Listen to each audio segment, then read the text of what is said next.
The last bus to Denver had already left. Sienna Cross sat on a metal bench inside the Salt Lake City Greyhound terminal with her dead phone in one hand and a locked laptop in her backpack. The screen on her phone had gone dark 40 minutes ago, and the nearest charging outlet was being guarded by a man in a grey overcoat pretending to read a newspaper. She had spotted him 20 minutes ago. Then the second one near the vending machines, then the third standing outside the glass doors, tapping his earpiece every few seconds, like he was waiting for instructions. 3 men, 3 exits, and Sienna had nowhere left to go. 48 hours ago, she had been a senior cybersecurity architect at Penmark Digital Solutions, one of the largest enterprise security firms on the West Coast. She had a corner office on the 14th floor, a 6-figure salary, a team of 12 engineers who respected her, and a reputation she had spent 9 years building from scratch. Now, she had $11 in her jacket pocket and a criminal investigation tied to her name. The accusation was simple. Someone had planted a series of backdoor exploits inside Penmark's flagship encryption platform and routed the access logs through Sienna's admin credentials. By the time the breach was detected, 3 Fortune 500 clients had lost sensitive data. Penmark's stock had dropped 14%, and every digital trail pointed directly at her workstation. She hadn't done it. She knew exactly what kind of code those backdoors were built with, and she knew her own fingerprint wasn't anywhere near them. But knowing and proving were 2 very different problems when the person who framed you had root-level access to every system you touched. Her boss, Martin Hargrove, had called her into his office on a Wednesday morning, closed the door, and told her she had 2 options: resign quietly and hand over all proprietary materials, or face a federal cybercrime referral that would destroy her career permanently. She had chosen to walk. And then the real nightmare started. Within hours of leaving the building, her personal bank accounts were frozen. Her apartment lease was flagged for review. Her professional certifications were suspended pending investigation. Even her cloud backups were remotely wiped. Every single one, except for a portable hard drive she had kept in her gym locker because she was paranoid about exactly this kind of scenario. That drive was now sitting at the bottom of her backpack, underneath the locked laptop and a wrinkled hoodie she had been wearing for 2 days straight. Sienna pulled the hood over her head and leaned back against the cold metal bench. Snow was falling outside the terminal windows, and the fluorescent lights above her buzzed with that particular frequency that made everything feel like a hospital waiting room at 3 in the morning. The man near the vending machines moved. He stepped to the left, angled his body toward the bench, and pulled out his phone. He wasn't texting. He was taking a photo of her. Sienna's stomach dropped. She stood up slowly, slung her backpack over one shoulder, and started walking toward the women's restroom at the far end of the terminal. If she could get inside and lock the door, she could buy herself a few minutes to think. She made it 6 steps before the man in the grey overcoat folded his newspaper and stood up too. They were closing in. Sienna pushed through the restroom door and pressed her back against the tile wall. Her hands were shaking. She could hear footsteps in the hallway outside, deliberate and patient, like they had all the time in the world. Because they did. She was broke, alone, exhausted, and carrying the only piece of evidence that could either save her or bury her. And these men worked for the kind of people who didn't leave loose ends. A knock on the restroom door. Firm. Professional. "Ma'am, we need to speak with you regarding company property. This can be resolved quickly if you cooperate." Sienna closed her eyes. She thought about her mother's kitchen back in Boise. She thought about the first program she ever wrote at 14 years old, a clumsy little encryption tool that barely worked but made her feel like she could talk to machines in a language nobody else understood. She thought about every late night and every sacrifice and every single thing she had built. All of it stolen from her in less than 2 days. The knock came again, and then a different voice answered from the hallway, deep, calm, and carrying the kind of authority that didn't need to raise its volume. "She's not available." Silence. "I said she's not available. Step back from the door." Sienna opened her eyes. Through the gap under the door, she could see shoes. The enforcer's polished dress shoes were still there, but they had stopped moving. And standing directly in front of them were 2 new pairs of boots, heavy and planted, blocking the path completely. A brief exchange happened outside, low voices, tense words she couldn't fully make out, and then the sound of the enforcers retreating, their footsteps fading down the hallway and out toward the terminal exit. The restroom door opened slowly. A man stood in the doorway. Tall, dark hair, early 40s, wearing a black wool coat over a simple charcoal sweater. He looked like someone who owned restaurants and read philosophy books, except for his eyes. His eyes were scanning the room the way a chess player studies a board, tracking every piece, calculating every move 3 steps ahead. Behind him stood 2 men in tactical jackets, earpieces visible, hands folded in front of them. Private security. The real kind. The kind that didn't work for corporations. "Sienna Cross," the man said. It wasn't a question. She gripped the strap of her backpack. "Who are you?" "My name is Xander Sterling, and you need to come with me right now, because those men are going to come back with more people, and next time I won't be standing in this hallway." "Why would you help me? You don't know me." Xander studied her for a moment. Then he reached into his coat pocket and pulled out a folded document, a printed screenshot of her original source code architecture, the one she had designed 3 years ago at Penmark. Her signature hash was in the footer. "I know exactly who you are, Miss Cross. I've been looking for you for 3 weeks, and I'm offering you something nobody else in this country is willing to give you right now." Sienna stared at the document. "What's that?" "A fresh start. Full protection, a clean workspace, and the chance to prove what was done to you." He folded the paper and slipped it back into his pocket. "But we need to leave this station in the next 4 minutes, so I need your answer now." The fluorescent lights buzzed overhead. Snow fell against the terminal windows, and Sienna Cross, who had spent the last 48 hours running from everything she had ever built, made the first decision of her new life. She stepped forward and walked out of that restroom. The drive from Salt Lake City took just under 40 minutes, but Sienna felt every second of it. Xander's vehicle was a matte black SUV with tinted windows so dark she couldn't tell if it was still snowing outside. One of his security men drove while the other sat in the passenger seat, eyes forward, saying nothing.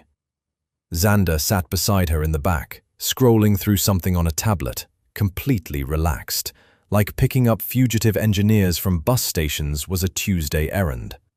Sienna kept her backpack on her lap the entire ride. She didn't speak. She watched the road signs through the thin gap between the windshield and the driver's headrest, tracking their direction. East on I-80, then south toward Park City. Mountain roads, elevation climbing, trees getting thicker. They turned off the main highway onto a private road that wound through dense pine forest for nearly a mile before ending at what looked like the entrance to an old mining operation.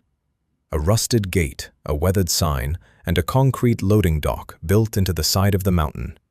"This is it?" Sienna asked. "This is the door," Xander said. "What's behind it is something else entirely." The SUV pulled into the loading dock, and a steel panel slid open in the mountain wall. Behind it was a freight elevator large enough to hold 2 vehicles side by side. They drove straight in, and the panel closed behind them. The elevator descended for about 30 seconds. When the doors opened again, Sienna forgot to breathe. She was looking at a fully operational technology center carved into the bedrock of the mountain. The main floor was the size of a warehouse, split into clean zones with glass partitions. Server racks lined the far wall, each one humming with active cooling systems. Workstations with triple monitor setups were arranged in clusters, and a handful of technicians moved between them with the focused energy of people who knew exactly what they were doing. The ceiling was reinforced concrete with embedded LED panels that mimicked natural daylight. The air was cool and filtered. There was even a small kitchen area near the back with a coffee station and a row of cots behind a partition for overnight shifts. Xander stepped out of the SUV and gestured for Sienna to follow. "Welcome to the hub." "You built all of this inside a mountain?" "Bought the mining rights 12 years ago. Spent 3 years hollowing it out and another 2 wiring it. The geological survey says we're sitting under 60 feet of granite. No signal gets in or out unless we allow it." A woman in a gray polo shirt approached them with a tablet. She was mid-30s, sharp eyes, hair pulled back tight. "Mr. Sterling, the new credentials are ready." Xander nodded and turned to Sienna. "This is Dana. She runs internal operations. Dana, this is Sienna Cross. She gets full clearance starting now." Dana didn't blink. She handed Sienna a lanyard with a badge that had her photo already printed on it. Sienna stared at it. The photo was from her old LinkedIn profile, cropped and resized. "You printed my badge before you even picked me up?" "I told you," Xander said. "I've been tracking you for 3 weeks." He led her across the main floor to a private workstation tucked behind a glass partition in the northeast corner. The setup was absurd. A custom-built tower with specifications Sienna had only seen in government research labs. 4 monitors, a mechanical keyboard with Cherry MX switches, a standalone air-gapped machine sitting on a separate desk for offline analysis. "This is yours," Xander said. "No restrictions, no monitoring on your terminal, no content filters. Whatever you need to run, you run. I'm giving you full access to our encrypted logistics architecture. Every node, every relay, every routing protocol we use." Sienna set her backpack down and looked at him carefully. "Why?" "Because something is eating through my network, and my own people can't find it. I've had 3 independent contractors audit the system in the last 6 months. Each one found surface-level issues. None of them caught what's actually wrong." "And you think I can?" "I think whoever framed you used tools that are already inside my infrastructure, which means the same people who destroyed your career are currently sitting inside my operation, and I want them gone." Sienna sat down at the workstation and powered up the main terminal. The login screen loaded with her new credentials already populated. She entered the system and started pulling up the network topology, mapping the architecture layer by layer. For the first time in 3 days, her hands stopped shaking. She worked through the afternoon without stopping.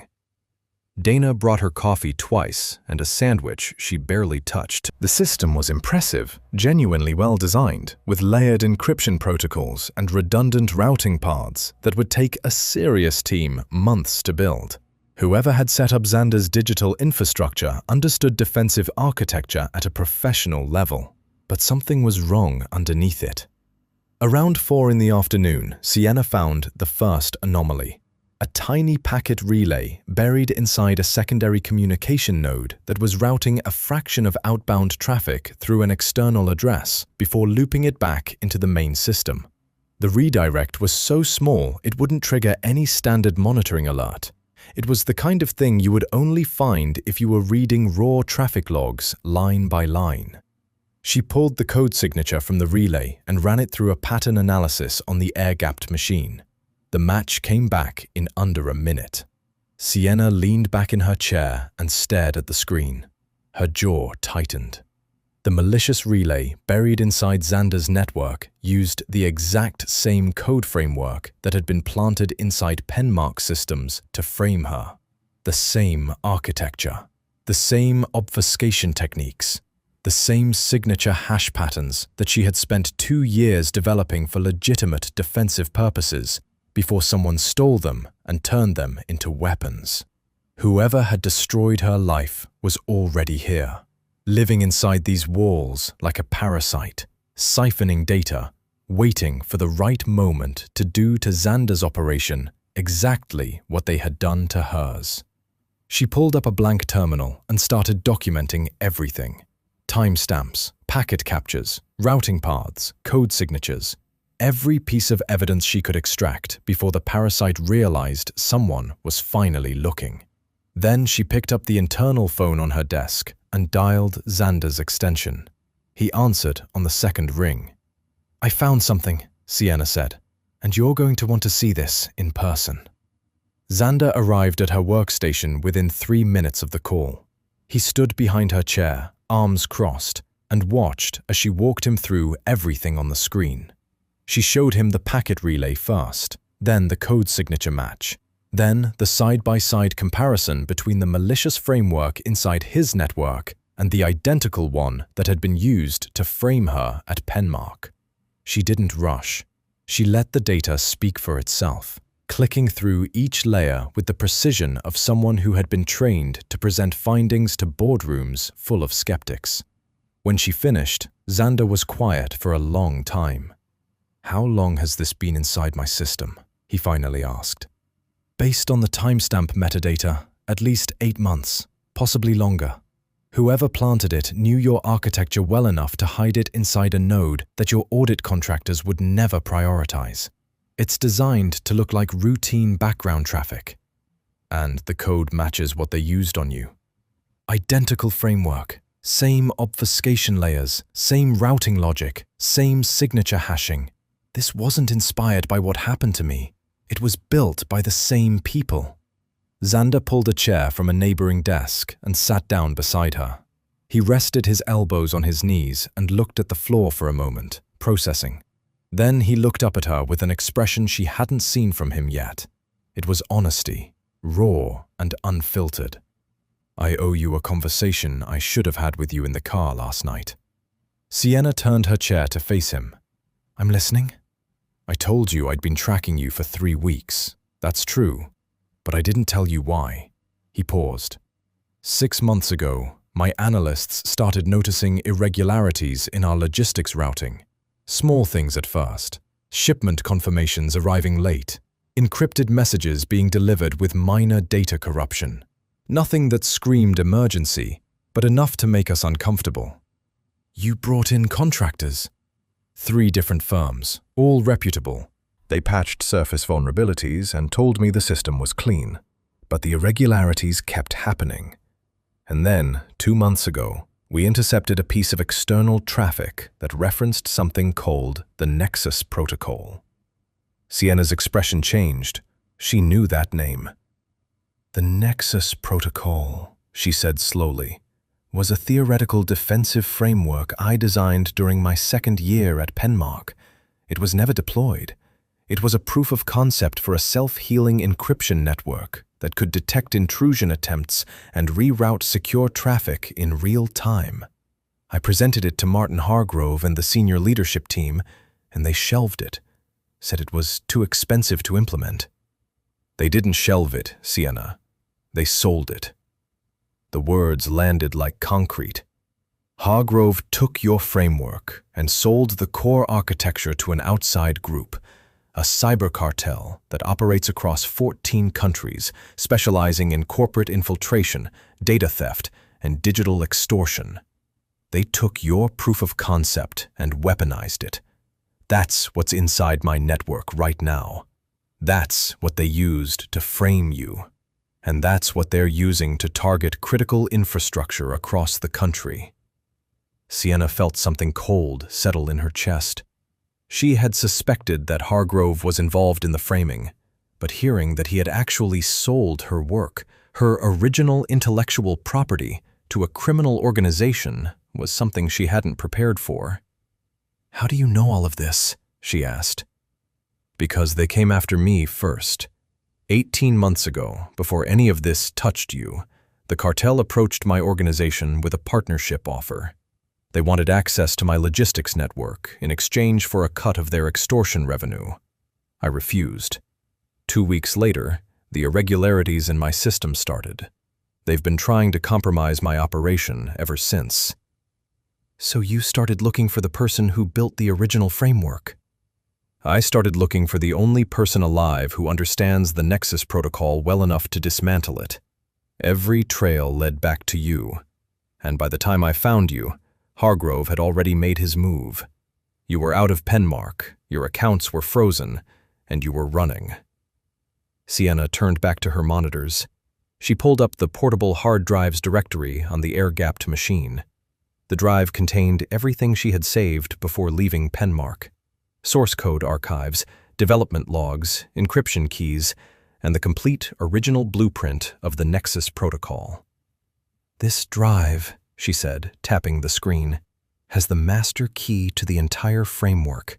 Every encryption layer, every routing algorithm, every self-healing subroutine. If the cartel weaponized my design, then the original source code contains every vulnerability they inherited along with it. I built fail-safes into the architecture that can't be removed without rebuilding the entire system from the ground up. Xander leaned forward. You're saying you can shut them down. I'm saying I'm the only person who can shut them down. The Nexus protocol was my design. I wrote every line of it, and I built kill switches into the foundation that nobody at Penmark ever knew about, because I never documented them in the official files. Why not? Because I didn't trust Hargrove. Even back then, something about the way he handled proprietary code made me uncomfortable. So I kept the deepest layer of the architecture off the books. Call it paranoia. Call it instinct. Either way, it's the reason this drive is worth more than anything the cartel has stolen. Xander studied her face for a long moment. Then we need to move quickly. If they know you're alive and carrying that drive, they'll escalate. The people who came after you at the station were corporate enforcers working on Hargrove's orders. The cartel's own operatives are a different level entirely. How different? Different enough that I moved my entire security detail to Utah 3 weeks ago just to make sure I reached you before they did. Sienna absorbed that. 3 weeks of planning, 3 weeks of resources deployed, all to find one engineer sitting on a bus station bench with $11 in her pocket. She looked at the screen again, at the directory listing of her source code files, each one a piece of something she had built with her own hands years ago, never imagining it would end up at the center of something like this. I'll need time to map the kill switches against whatever modifications the cartel has made, she said. The original code won't work as a direct injection. I'll have to reverse engineer their version and build a custom counter tool. How much time? A week. Maybe 10 days if they've done heavy modification. Xander stood up and pulled out his phone. Then we start tonight. I'll have Dana clear your schedule and assign you a dedicated support team. Whatever you need, hardware, personnel, access, you ask for it, and it's yours. Sienna nodded. For the first time since Penmark, she felt something she had almost forgotten. Purpose. Clear, focused, and aimed directly at the people who had taken everything from her. She turned back to her keyboard and started writing the first lines of the countercode. Outside the mountain, snow continued to fall across the Utah Valley, quiet and indifferent to everything happening 60 feet below the granite. The alarm woke Sienna at 4 in the morning. She had fallen asleep at her workstation again, head resting on her forearm, the air-gapped machine still running a decryption cycle she had started around midnight.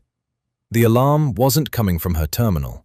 It was coming from every speaker in the facility, a steady 3-tone pulse that echoed off the concrete walls and brought every technician on the floor to their feet. Dana appeared at her workstation within seconds. "Get your drive and your bag. We're moving." "What's happening?" "They found us." The main display wall on the far side of the facility was lit up with alert panels. Sienna could read them from across the room. Someone was executing a coordinated remote assault on the facility's external communication relays, attempting to overload the satellite uplinks and lock the entire network into a closed loop. If they succeeded, every server in the mountain would be isolated from the outside world, trapped inside its own walls with no way to send or receive data. Xander came through the main entrance at a fast walk, 2 security men flanking him. He was already on his phone, giving instructions in short, clipped sentences. When he reached Sienna's workstation, he hung up and looked directly at her. "They're hitting our uplink array with a distributed flooding attack. Origin points are scattered across 9 different countries, but the coordination pattern matches the cartel's signature. They know you're here, and they're trying to box us in before we can use your code." "How long before the uplinks go down?" "My network team says 12 minutes at current volume. Maybe less if they escalate." Sienna grabbed her backpack and shoved the portable drive into the inner pocket. Her mind was already racing through options. "We can't let them lock this facility. If they isolate these servers, they'll have time to push a deeper payload through the compromised nodes I found yesterday. They could wipe everything." "Which is why we're not staying." Xander turned to Dana. "Execute Contingency 7. Full data migration to the mobile array.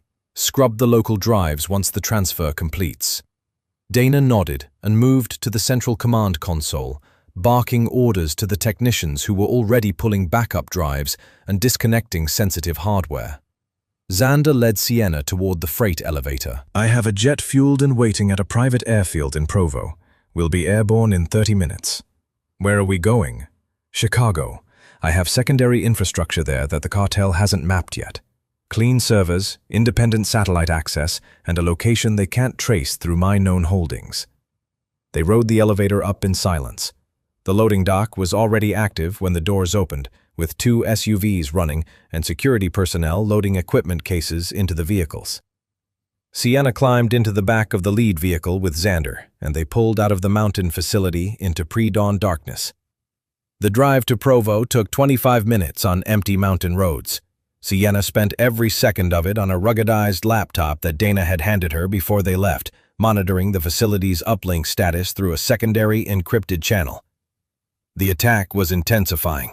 Whoever was running it had real resources, thousands of coordinated bots hammering the satellite relays from every angle. But the facility's automated defenses were holding longer than expected, buying Dana's team the time they needed to complete the data migration. "Transfer is at 87%, Sienna reported from the back seat. "If they can hold for another 6 minutes, everything critical will be off those servers." "Dana's team knows what they're doing," Xander said. "They've drilled this scenario twice in the last year." "You planned for this." "I planned for the possibility. There's a difference." The airfield appeared through the windshield as they crested a low ridge. A single runway carved into flat desert terrain. No control tower, no terminal building. Just a hangar, a fuel truck, and a white Gulfstream G650 sitting on the tarmac with its engines already warming. They boarded quickly.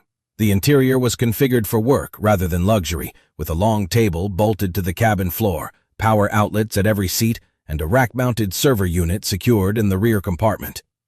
This was a flying command center. Sienna took a seat at the table and connected her laptop to the onboard satellite array. Xander sat across from her, opening his own terminal. The jet began its taxi sequence within a minute of the cabin door closing. "Transfer complete," Sienna said, reading the status update from Dana. "Local drives are being scrubbed now. The facility is going dark." "Good. Then they'll spend the next 12 hours breaking into an empty mountain." The jet lifted off the runway and climbed steeply into the gray Utah sky. Below them, the mountains disappeared under a thick layer of clouds, and Sienna felt something release in her shoulders. They were out. The data was safe, and the cartel had just wasted a massive offensive on a facility that no longer held anything worth stealing. But the work wasn't over. If anything, it had just shifted to a new phase. "The attack pattern tells me something important," Sienna said, pulling up her analysis on the laptop screen and turning it toward Xander. "They committed enormous resources to this assault, thousands of coordinated nodes, custom flooding algorithms, real-time adaptation to our defensive responses. This wasn't a probing attack. They were trying to end this in one move. Which means they're scared of what you're building. Exactly. They know I have the original source code, and they know what I can do with it. That flooding attack wasn't designed to steal data. It was designed to destroy the environment where I'm working before I can finish the counter tool. Xander studied the traffic data on her screen. Then we need to change the way we operate. No more fixed locations. No more staying in one place long enough for them to target us. Agreed. And I need to start working faster. Sienna pulled up her development environment and opened the counter code she had started 2 nights ago.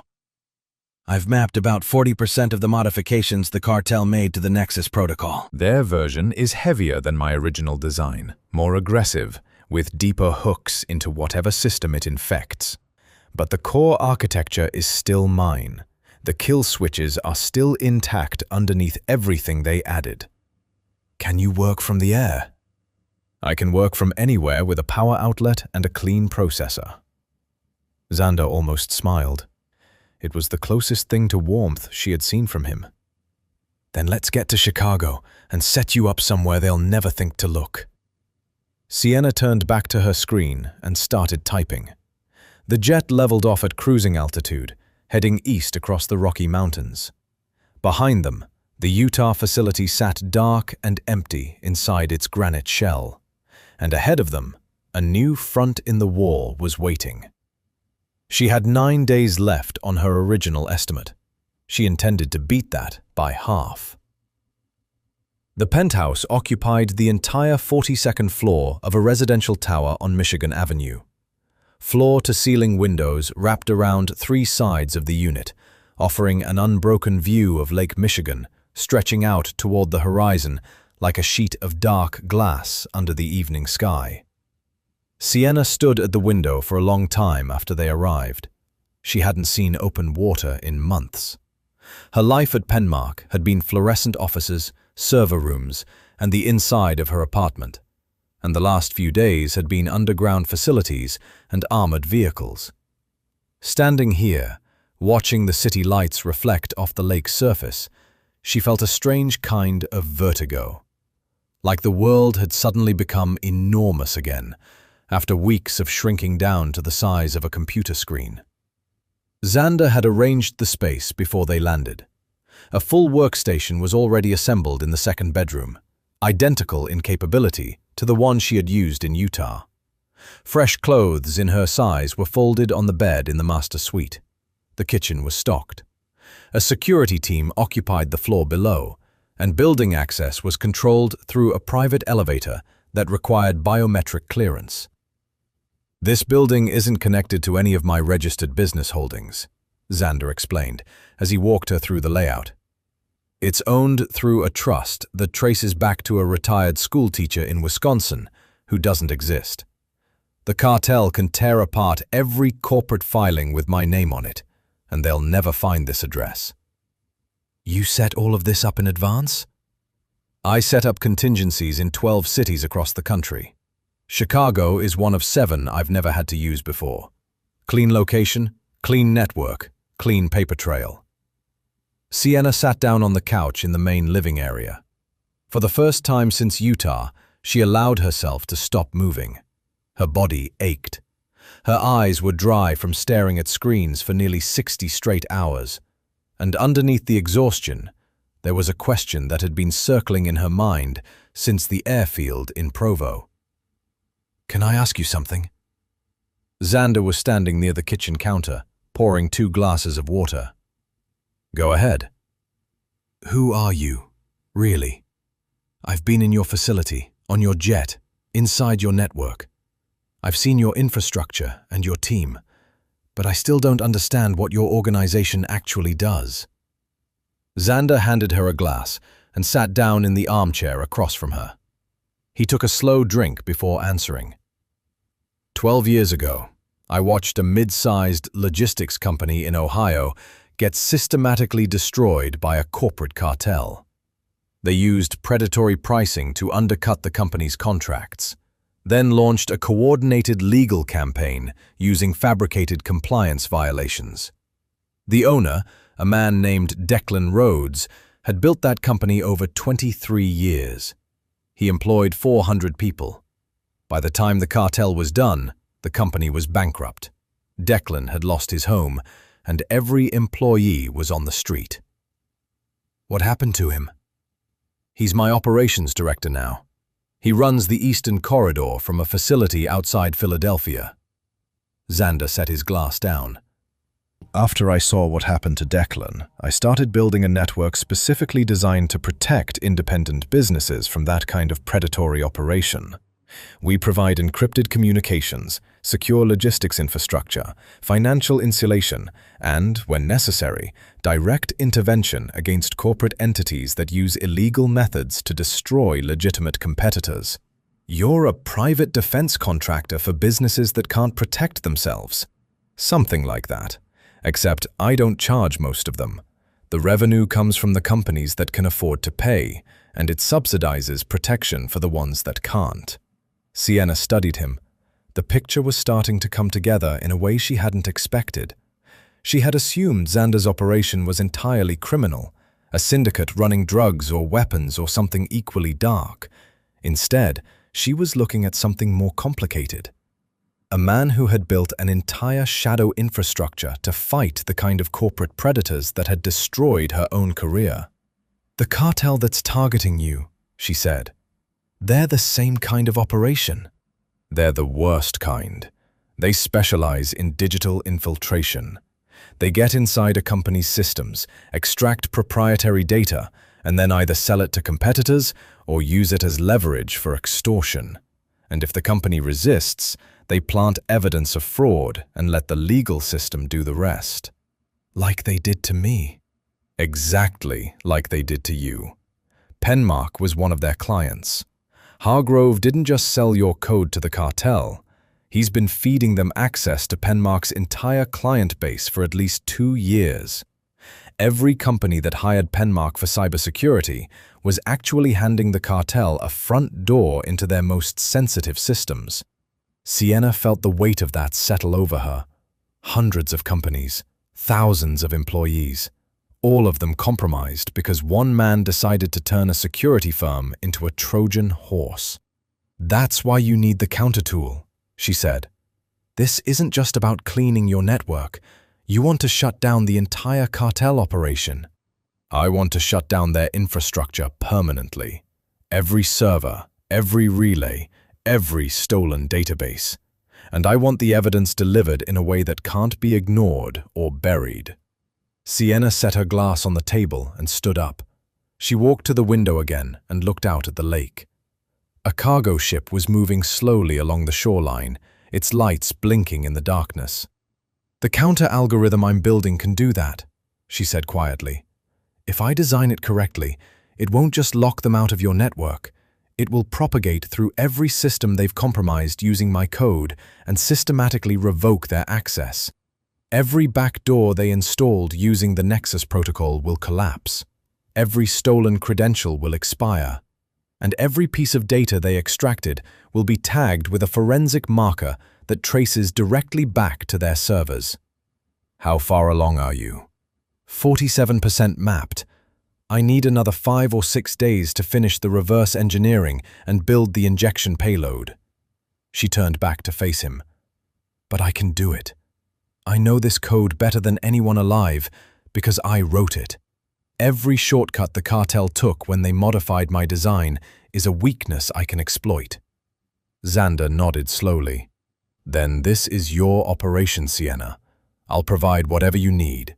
The resources, the security, the infrastructure. But the technical strategy is yours. You call the shots on how we take them down." Sienna looked at him for a long moment. 3 days ago, she had been sitting on a metal bench in a bus station with nothing. And now, a man she barely knew was handing her the keys to an operation that could reshape her entire future. She sat down at her workstation in the second bedroom, powered up the monitors, and opened her development environment. The counter-algorithm's partial framework filled the screen, lines of code waiting to be completed. She started typing. Outside the window, Chicago hummed beneath her, vast and indifferent, and full of signals she was learning to read. Sienna had been staring at the same block of code for 3 hours when the idea hit her. She was 61% through the reverse engineering of the cartel's modified Nexus protocol, deep inside the routing logic that controlled how their system identified and infiltrated new targets. The architecture was clever. The cartel's programmers had taken her original self-healing framework and twisted it into something aggressive, a digital predator that could detect defensive firewalls, adapt its approach in real time, and burrow into a network so quietly that most monitoring systems would never register the intrusion. But they had made a mistake, a subtle one, buried in the way their version handled authentication handshakes with external servers. Every time the cartel's system connected to a new target, it sent a brief encrypted ping back to its home servers to confirm the connection was live. The ping was tiny, less than 4 kilobytes, and it disappeared within milliseconds. But it existed, and it was mandatory. The cartel's programmers had hard-coded it into the framework as a failsafe, so their operators could track active infiltrations across their entire network. Which meant if Sienna could trigger that ping on purpose, the cartel's own system would phone home and reveal exactly where its primary servers were located. She needed a honeypot. By 7 in the morning, she had the concept mapped out on paper. A fake server loaded with a modified fragment of her original Nexus code, configured to look like a high-value corporate target. When the cartel's crawlers found it, they would attempt to infiltrate. The infiltration would trigger the authentication ping, and Sienna would be sitting on the other end, recording every packet of data that came back, including the IP addresses of the cartel's main data hubs. She found Xander in the penthouse kitchen, drinking coffee and reviewing logistics reports on his tablet. She laid the plan out for him in 5 minutes, drawing the network diagram on a napkin with a pen she borrowed from the counter. Xander studied the napkin for a moment. "You want to bait them?" "I want to make them think they found a new target. Their system is designed to be opportunistic. It crawls for vulnerable networks and attacks automatically. If we put a convincing enough target in front of it, the crawlers will do exactly what they're programmed to do." "And you can guarantee the ping will fire?" "It's hard-coded. They can't suppress it without rebuilding the entire authentication layer. That's the advantage of knowing the original architecture. I know which pieces they couldn't afford to change." Xander set down his coffee. "I have a data center in Aurora, 40 minutes west of here. It's an off-site backup facility we use for overflow storage. Low profile, minimal staff. We can deploy the honeypot from there without exposing our primary infrastructure." "Perfect. I'll need a clean server rack, isolated from your main network, with a direct fiber connection to the public internet. The honeypot has to look like it's sitting on a real corporate network. So I'll need to build a convincing front end with fake employee directories, dummy financial records, and fabricated security certificates." "How long to set it up?" 4 hours once we're on site." They drove to Aurora at 9 in the morning. The data center was a single-story concrete building in an industrial park, surrounded by trucking depots and wholesale warehouses. From the outside, it looked like a utility company field office. Inside, it housed 60 server racks and a small operations room with a single desk and 3 monitors. Sienna got to work immediately. She commandeered an empty rack in the corner of the facility and began building the honeypot from scratch. The fake corporate network needed to be convincing enough to fool the cartel's automated crawlers, which meant realistic DNS records, plausible email server configurations, and enough fake data traffic to simulate an active business environment. She wrote a script that generated synthetic employee profiles, complete with names, departments, and dummy email addresses. She built a mock financial database populated with fabricated quarterly reports and revenue figures. She configured the server's security certificates to include deliberate vulnerabilities, the kind of gaps the cartel's crawlers were specifically designed to detect and exploit. The fragment of Nexus code was the final piece. Sienna took a section of her original source code and modified it to function as a detection layer buried inside the honeypot architecture. When the cartel's system attempted to infiltrate, it would encounter familiar code signatures and interpret the server as a legitimate high-priority target. That recognition would trigger the authentication ping automatically. By early afternoon, the honeypot was live. Sienna sat at the operations desk with Xander standing behind her, both of them watching the network monitor. A packet capture tool was running on a dedicated terminal, recording every byte of incoming and outgoing traffic from the honeypot server. "Now we wait," Sienna said. They didn't wait long. At 2:17 in the afternoon, the first crawler arrived. Sienna watched it probe the honeypot's exterior defenses, testing ports, scanning for open services, mapping the network topology. The crawler was methodical and patient, spending nearly 12 minutes on reconnaissance before making its first infiltration attempt. It slipped through the deliberately weakened security certificates and entered the fake network. Sienna watched the intrusion unfold on her monitor, each step matching the behavioral patterns she had documented in the cartel's modified Nexus protocol. The crawler navigated the dummy file system, accessed the fake financial database, and began extracting synthetic records. And then, exactly as she had predicted, the authentication ping fired. A 4-kilobyte encrypted packet launched from the honeypot server traveled through 3 intermediary relay points and arrived at its destination. Sienna's capture tool recorded the entire journey, every hop, every relay address, and the final destination IP. She ran the IP through a geolocation database. Then she ran it again through Xander's proprietary network intelligence tools to confirm. 2 primary servers, she said, turning to face Xander. One is hosted in a commercial data center in Frankfurt, Germany. The second is in a facility outside São Paulo, Brazil. Both are registered under shell companies with no direct ties to any known entity. Xander leaned closer to the screen. That's their backbone. That's everything. Those 2 servers are the central nervous system for the entire cartel operation. Every infiltration they run, every piece of stolen data they store, every communication between their operators goes through one of those 2 locations. Xander straightened up and pulled out his phone. I'll have my intelligence team start building profiles on both facilities. Physical security, network architecture, power infrastructure, everything we need to plan the final operation. Sienna saved the captured data to her portable drive and disconnected the honeypot from the network. The bait had served its purpose. The cartel had walked straight into a trap built from their own stolen technology, and they had handed over the keys to their entire kingdom without even realizing it. She packed up the drive and followed Xander to the car. The afternoon sun was pale and thin over the industrial park, and somewhere across 2 oceans, 2 servers were humming in the dark, completely unaware that their addresses were now written on a drive in the backpack of the woman they had tried to erase. The decision to move north came from a signal anomaly Sienna caught at 3 in the morning.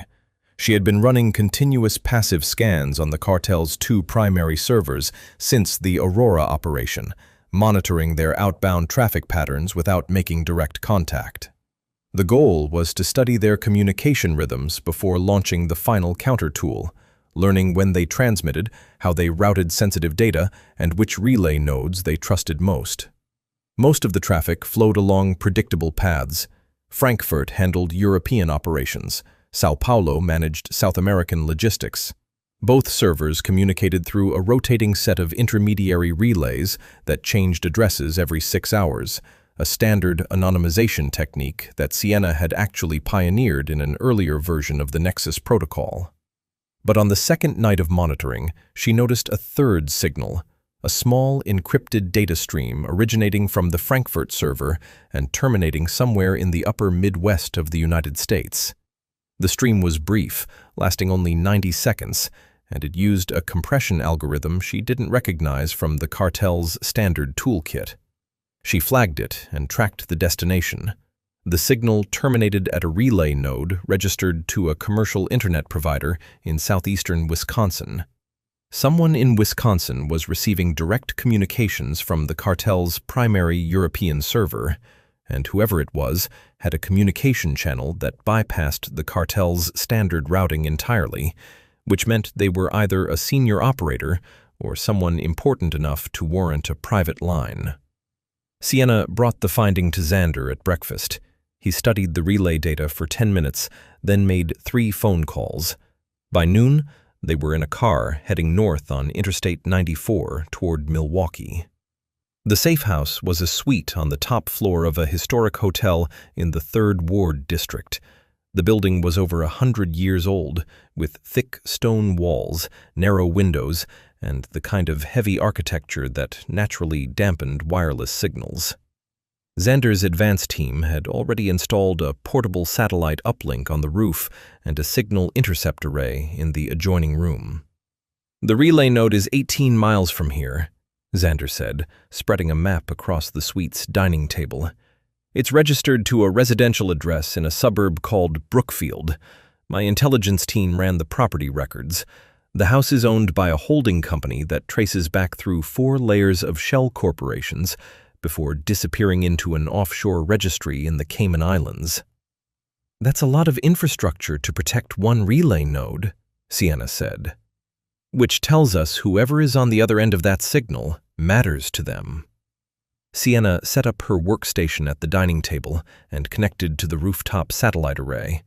She configured her intercept tools to focus specifically on the frequency band the Frankfurt signal had used, waiting for the next transmission window. While she waited, she continued refining the counter tool. She was now 73% through the reverse engineering process, and the payload was beginning to take shape. The core mechanism was elegant in its simplicity. It would enter the cartel's network through the same authentication handshake she had exploited with the honeypot, disguised as a routine system update. Once inside, it would activate the hidden kill switches she had embedded in the original Nexus protocol, triggering a cascading shutdown that would revoke every stolen credential, collapse every back door, and lock the cartel's operators out of their own infrastructure permanently. The hard part was making sure the shutdown was irreversible. The cartel's programmers were skilled enough to rebuild from backups if given time, so Sienna was designing the payload to target the backup systems simultaneously, corrupting the recovery partitions on both primary servers before the operators even realized the main system was under attack. At 11:47 that night, the Frankfurt signal fired again. Sienna's intercept array captured it cleanly. 94 seconds of encrypted data, routed through the same Wisconsin relay node, using the same private channel she had identified 2 days ago. She recorded the entire transmission and immediately began running decryption cycles against it. The encryption was strong but familiar. It was based on a modified version of her own cipher framework, which meant she had the mathematical foundation needed to crack it. The decryption took 4 hours and 17 minutes, running across 3 machines simultaneously. At 4 in the morning, the plaintext output appeared on her screen. Sienna read it twice. Then she read it a 3rd time to make sure she wasn't hallucinating from sleep deprivation. The transmission was an internal status report from the cartel's operations director to a contact identified only by the codename Heron. The report detailed the cartel's current infiltration targets, their revenue projections for the quarter, and a brief summary of the failed Utah assault on Xander's mountain facility. And at the bottom of the report, in a section marked for Heron's eyes only, was a single paragraph that changed everything. It read, in clinical language, that Heron had fulfilled his contractual obligations to the cartel by providing initial access to the Nexus protocol source code, facilitating the removal of the protocol's original architect from Penmark Digital Solutions, and ensuring that all internal investigations into the breach were directed away from cartel involvement. In recognition of these services, Heron's quarterly compensation had been increased, and his operational authority within Penmark had been expanded. Heron was Martin Hargrove. The proof was right there on her screen. Her former boss hadn't just sold her code. He had actively conspired with the cartel to frame her, destroy her career, and cover their tracks inside Penmark. Every step of her downfall had been orchestrated by the man she had trusted with her most important work for nearly a decade. Sienna saved the decrypted transmission to 3 separate encrypted drives. She timestamped the capture data, logged the relay coordinates, and documented the entire decryption methodology so the evidence chain would hold up under any independent review. Then she sat back in her chair and looked at the ceiling. She had expected to feel rage. She had imagined this moment dozens of times during the worst nights of the past week, picturing the instant when she would finally have proof of what Hargrove had done. She had thought the anger would be overwhelming. Instead, she felt steady, focused, like a surgeon who had finally located the tumor after months of searching and now knew exactly where to cut. She picked up the internal phone and called Xander's room. He answered immediately, fully awake. She wondered if he ever actually slept. "I have it," she said. "Full written proof that Hargrove coordinated my termination on the cartel's behalf. His code name, his compensation structure, his operational role, everything. Authenticated? Captured directly from the cartel's own encrypted channel, with a full forensic evidence chain. This is the kind of documentation that doesn't leave room for interpretation." There was a brief pause on the line. "How do you feel?" Sienna looked at the screen one more time. Hargrove's codename stared back at her in plain monospaced text. "I feel ready to finish this." The estate sat on a narrow peninsula that jutted out into the waters of Green Bay like a finger pointing toward the horizon. Dense pine forest surrounded the property on 3 sides, and a private dock extended from the rocky shoreline into water so clear Sienna could see the stones on the bottom even from the second-floor window. Xander had purchased the property through an agricultural trust 6 years ago. On paper, it was a cherry orchard with a modest farmhouse. In reality, the farmhouse had been rebuilt from the foundation up with reinforced walls, independent power generation, and a private satellite communication system that connected directly to a dedicated orbital relay Xander's organization maintained through a Shell Aerospace company. "This is the last stop before the operation," Xander told her as they walked through the main entrance. "Once we leave here, we go mobile until it's finished." Sienna set her backpack on the kitchen table and looked around. The interior was warm and simple. Hardwood floors, exposed beams, a stone fireplace in the living room. It looked like the kind of place where families spent summer vacations, not the kind of place where someone would plan the takedown of an international criminal network. But that contradiction was exactly how Xander operated. Everything he built was designed to look like something ordinary from the outside, while concealing extraordinary capability underneath. The mountain in Utah had been a mining operation. The Chicago penthouse belonged to a fictional school teacher, and this cherry orchard was a communications fortress with a clear line of sight to a satellite 22,000 miles above the Earth. Sienna spent the first few hours getting the workstation assembled in the upstairs study. Dana had shipped equipment ahead by courier, and by late afternoon, Sienna had 3 monitors running, the air-gapped machine humming on a separate desk, and a direct satellite link established through the rooftop array. The counter tool was at 89% completion. She could see the finish line now. The remaining 11% was the most delicate work, calibrating the payload's propagation speed so it would spread through the cartel's network fast enough to prevent manual intervention, but slow enough to ensure complete coverage of every compromised node. Too fast, and the cartel's operators would detect the disruption and physically disconnect their servers before the tool could reach every endpoint. Too slow, and they would have time to deploy countermeasures from their backup systems. The timing had to be precise, and precision required testing that she couldn't perform until the very last moment. Around 5 in the afternoon, Xander knocked on the study door and leaned against the frame. "Take a break. Come downstairs." "I'm close to finishing the propagation calibration." "It'll still be there in 30 minutes. Come eat something." Sienna hesitated, then saved her work and followed him down to the kitchen. He had made pasta. Simple, nothing fancy, garlic and olive oil with whatever vegetables were in the refrigerator.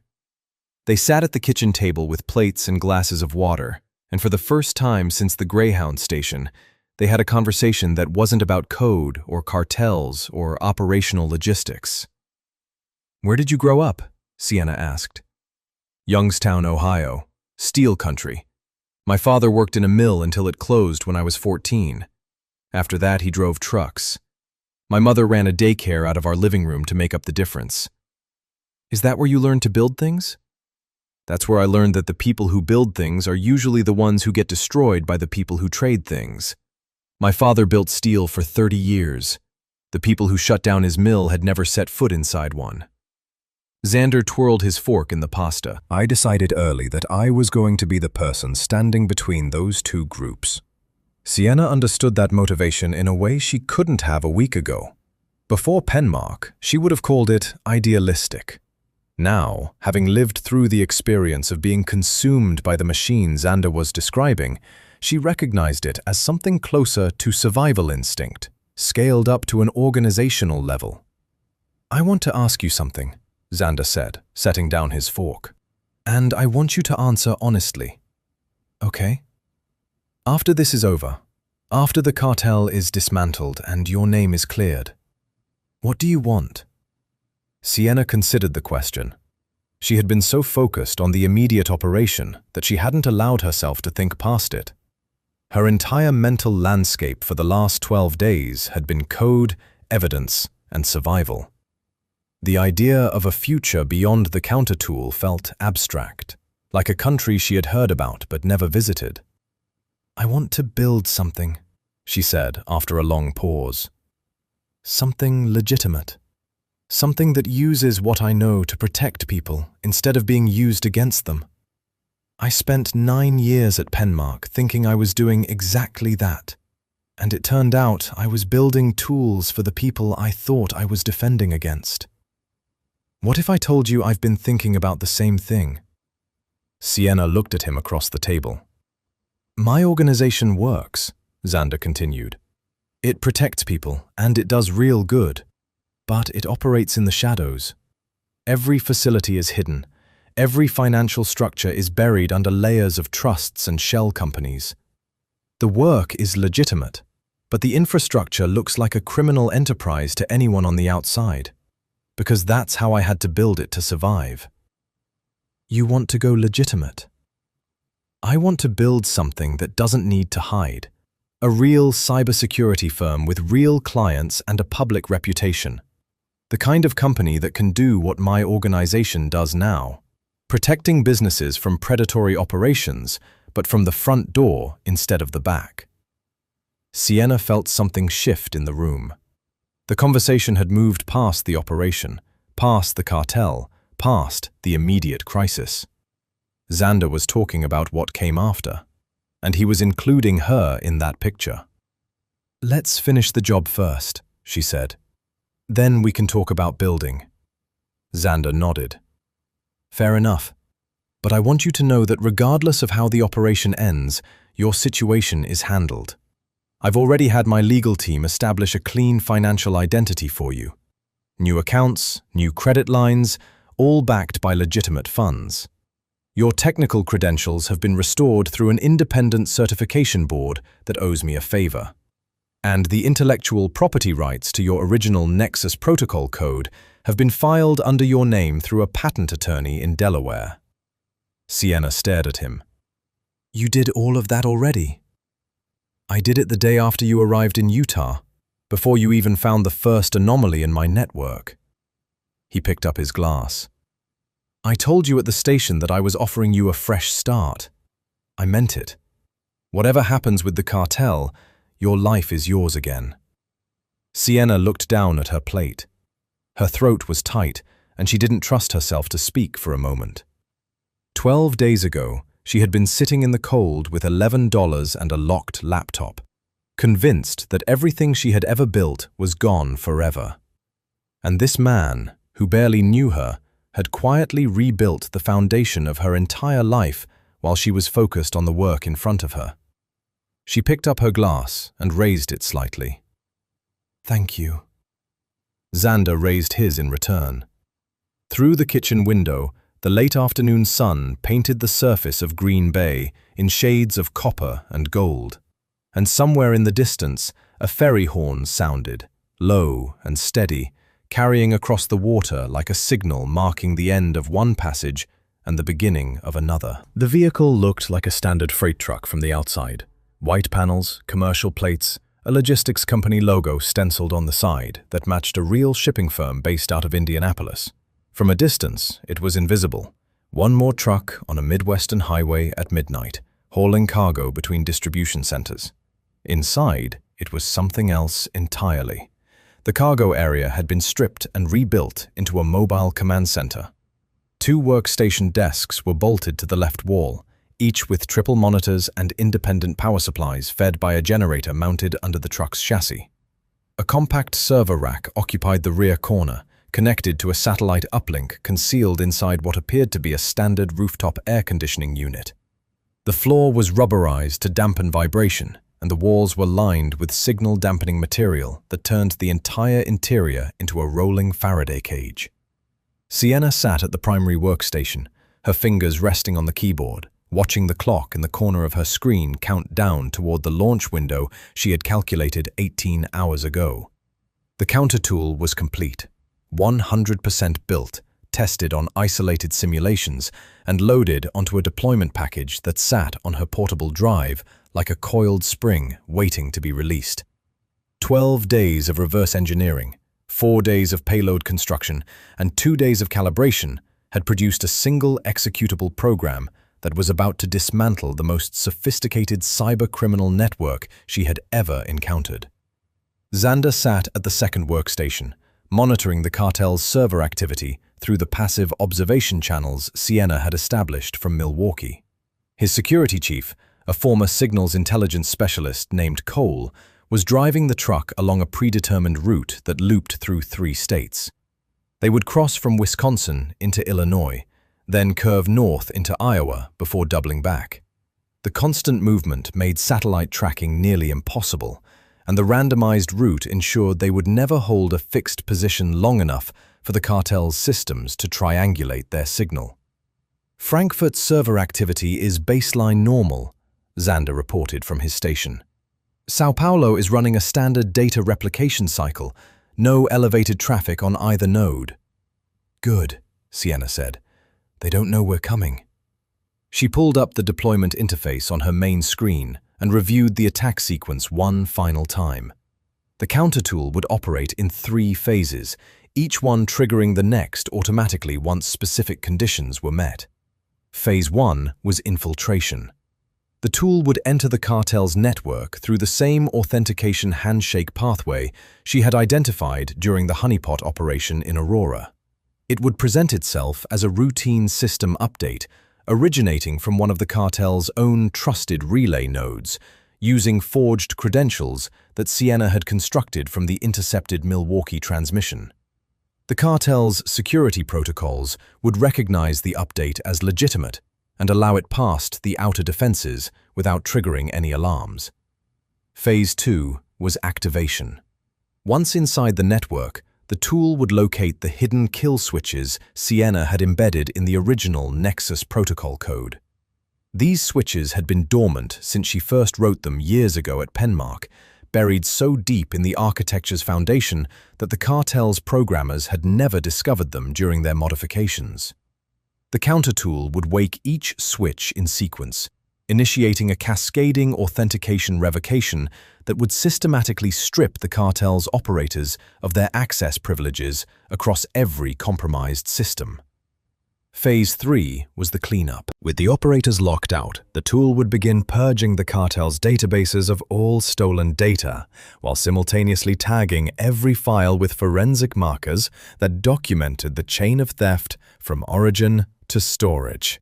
The markers would serve as irrefutable evidence for any future legal proceedings. And as a final step, the tool would restore original ownership credentials on every piece of intellectual property the cartel had claimed as their own, including Sienna's Nexus protocol.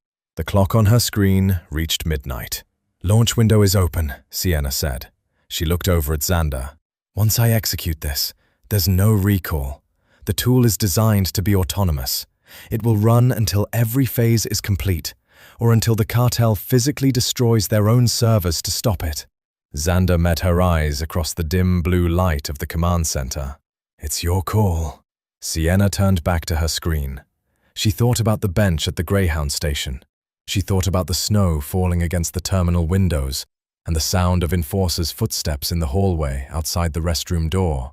She thought about the 9 years of work that had been stolen from her and turned into a weapon against the very people she had tried to protect.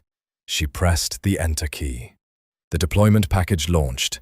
On her monitor, a progress indicator appeared, tracking the tool's journey through the first relay node, then the second, then the third. Each hop brought it closer to the cartel's outer perimeter. 47 seconds after launch, the tool reached the Frankfurt server. The forged credentials passed the authentication check cleanly. The tool slipped inside the cartel's primary European hub like a key turning in a lock that had been built for it. We're in, Sienna said quietly. Phase 1 cascaded to the Sao Paulo server within 90 seconds. Both hubs were now compromised. The tool began its silent crawl through the cartel's internal architecture, mapping active connections, identifying operator sessions, and locating the dormant kill switches buried in the modified Nexus code. At 12 minutes and 14 seconds, Phase 2 activated. Sienna watched the kill switches ignite, one by one, across her monitoring display. Each activation triggered a chain reaction that revoked access credentials across dozens of compromised networks simultaneously. The cartel's operators were being ejected from systems they had controlled for months, their sessions terminated, their backdoors sealed, their stolen encryption keys invalidated. They're seeing it now, Xander said, watching a spike in the cartel's internal communication traffic. Their operators are trying to respond. They can't, Sienna said. Every countermeasure they could deploy is built on the same framework I'm dismantling. They would need to rebuild the entire Nexus protocol from scratch to regain access, and the tool is already targeting their backup servers. At 26 minutes, Phase 3 began. The cleanup swept through the cartel's databases methodically, tagging stolen files, documenting theft chains, and restoring original ownership data.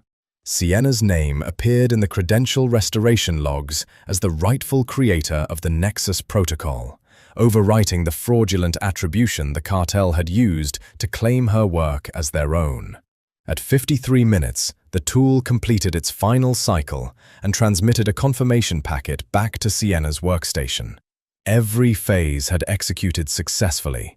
Every kill switch had fired. Every database had been processed. The cartel's digital empire, built on stolen code and sustained by corporate corruption, was dark. Every server locked, every operator expelled, every piece of evidence tagged and preserved.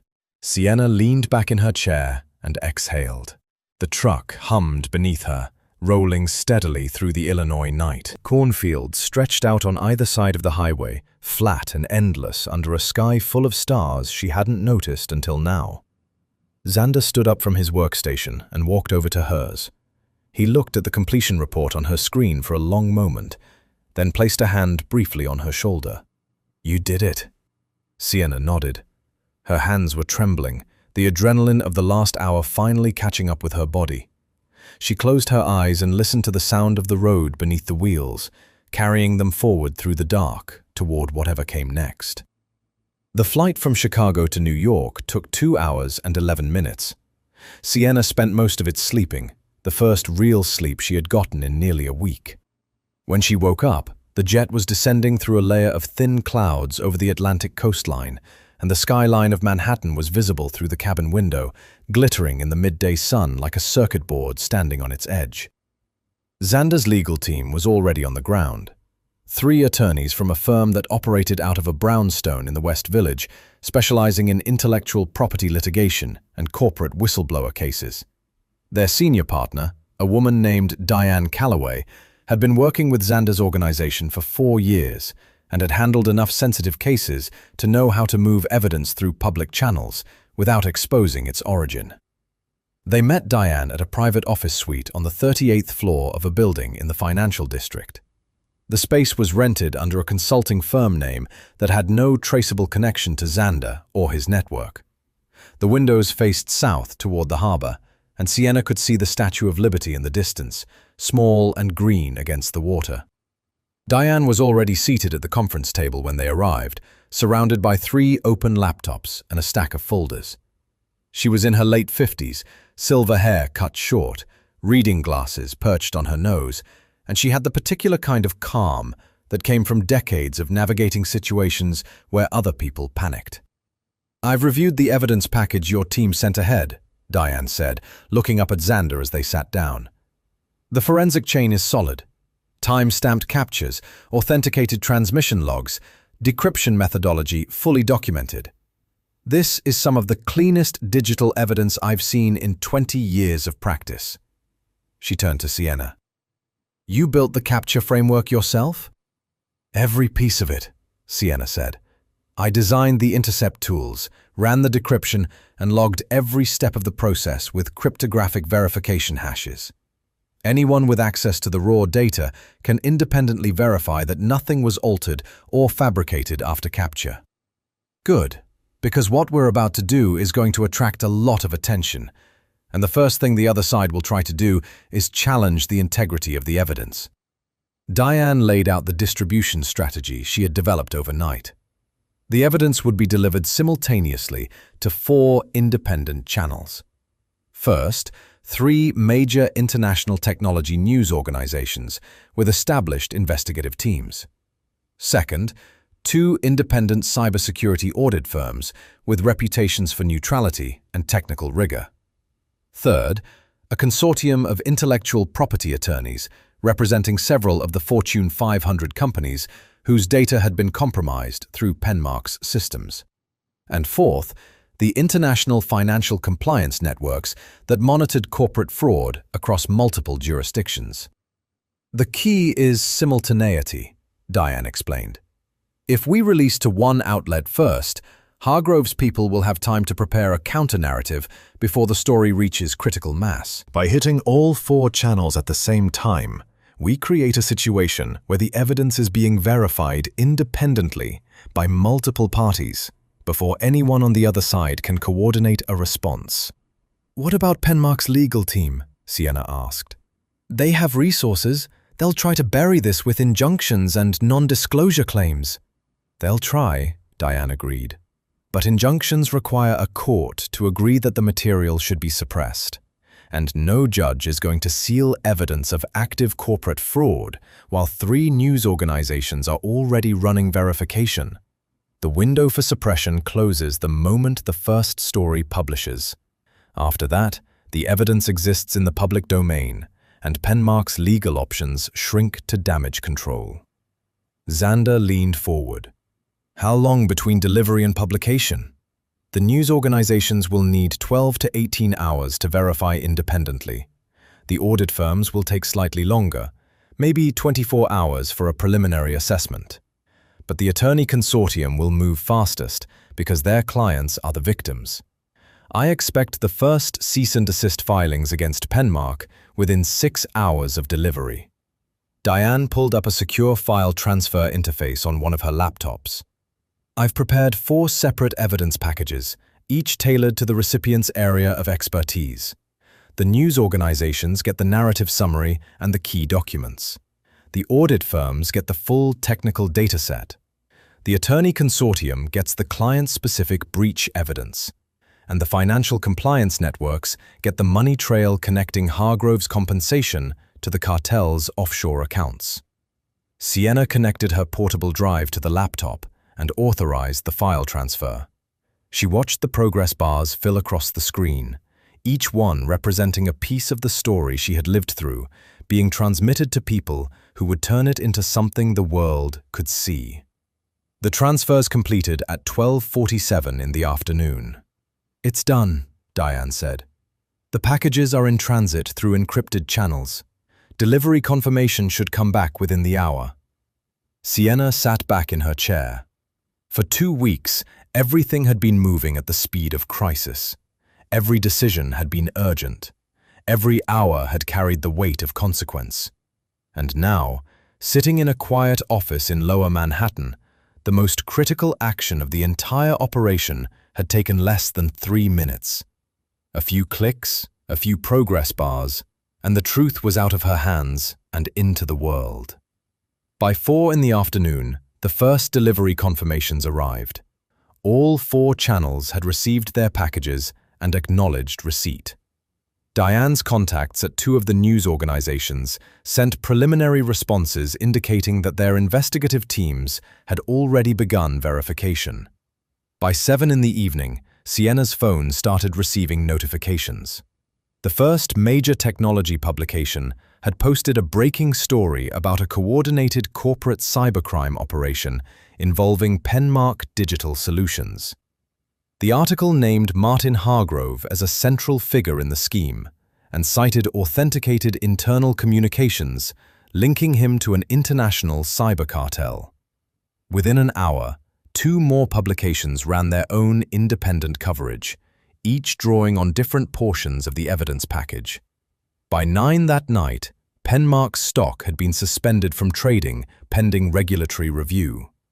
Hargrove's corporate accounts and personal assets were frozen by a compliance order initiated through the financial networks Diane had contacted.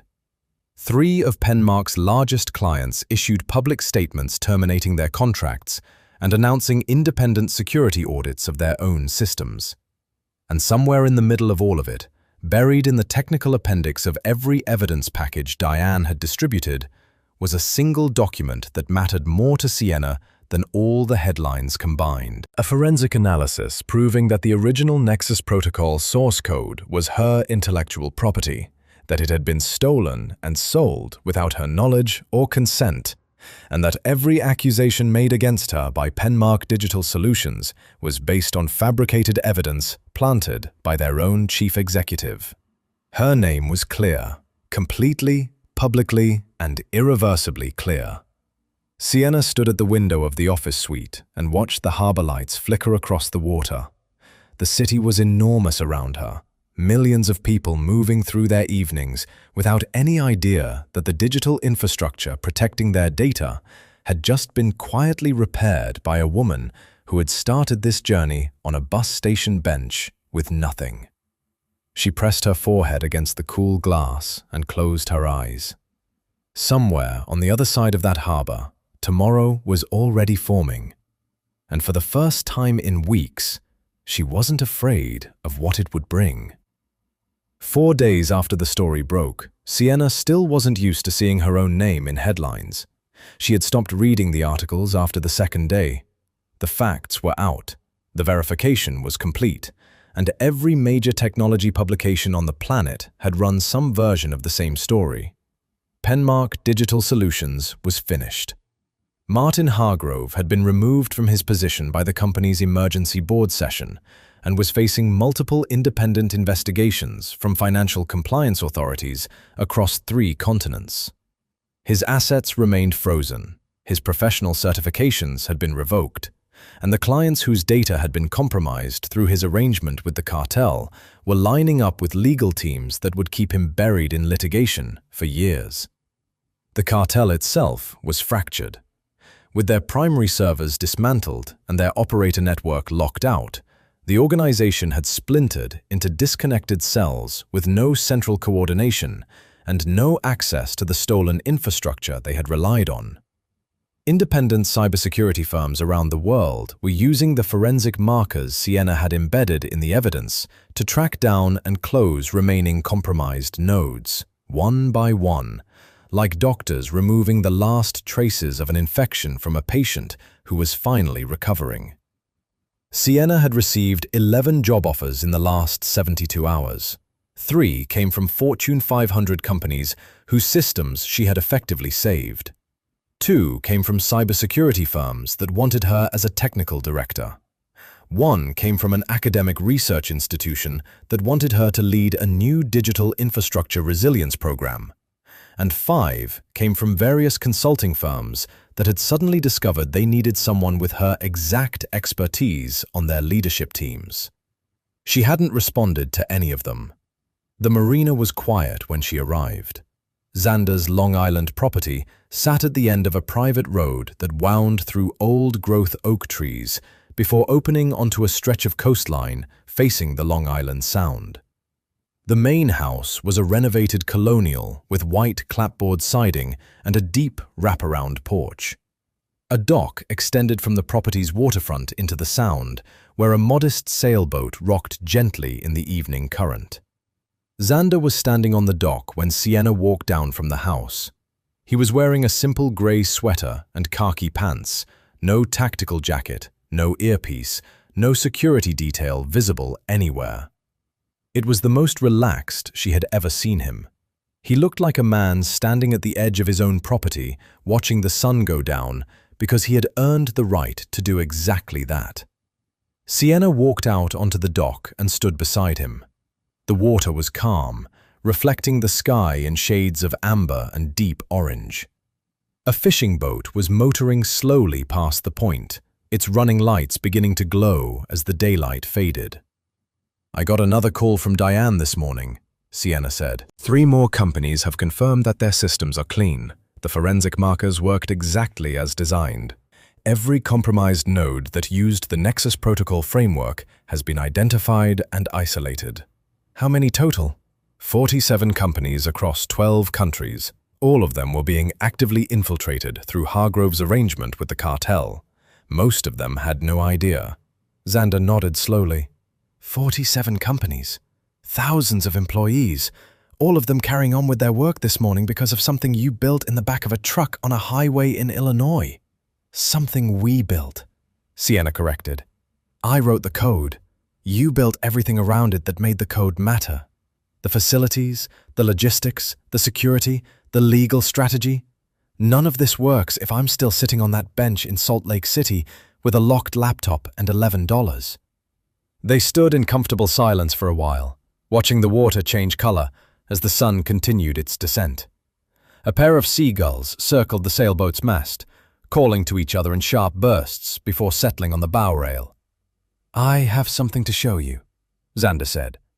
He reached into his back pocket and pulled out a folded set of documents. He handed them to Sienna without ceremony. She unfolded the papers and started reading. The first page was a corporate charter for a new entity called Crossfire Digital Security, filed with the state of New York 3 days ago.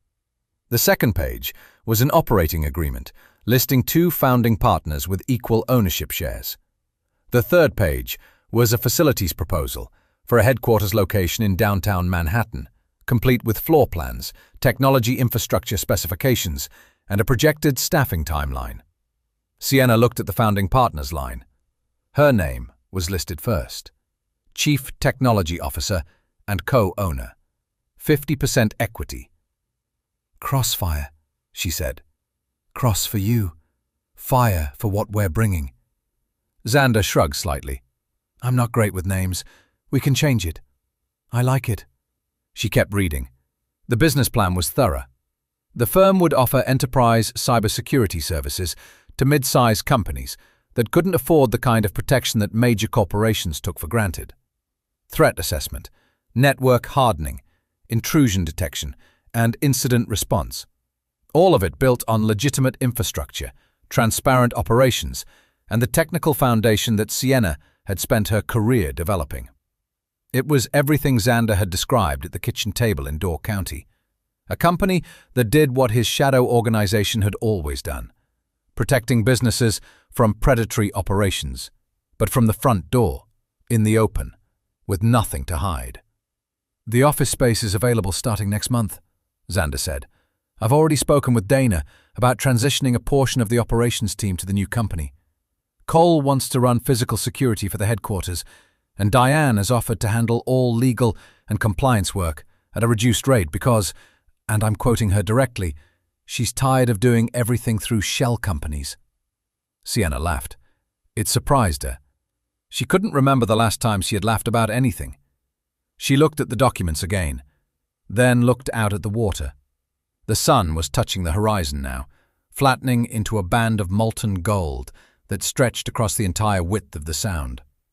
The fishing boat had disappeared around the point, and the marina was settling into the particular stillness that comes at the boundary between day and night. 20 days ago, she had been sitting in a Greyhound station in Utah, watching snow fall against dirty terminal windows, convinced that her life was over. Everything she had built, everything she had worked for, everything she had believed about her own future had been stripped away by people who saw her work as a commodity to be stolen and her reputation as a loose end to be cut. And now she was standing on a dock on Long Island, holding the charter for a company with her name in the title, beside a man who had found her at her lowest moment and offered her the one thing nobody else had been willing to give: a chance. Sienna folded the documents carefully and slipped them into her jacket pocket. She looked at Xander, and he looked back at her, and something passed between them that didn't require words. An understanding, a partnership, a shared recognition that what they had built together over the last 20 days was only the foundation for something much larger. "So," Xander said, "partners?" Sienna extended her hand. He took it. "Partners."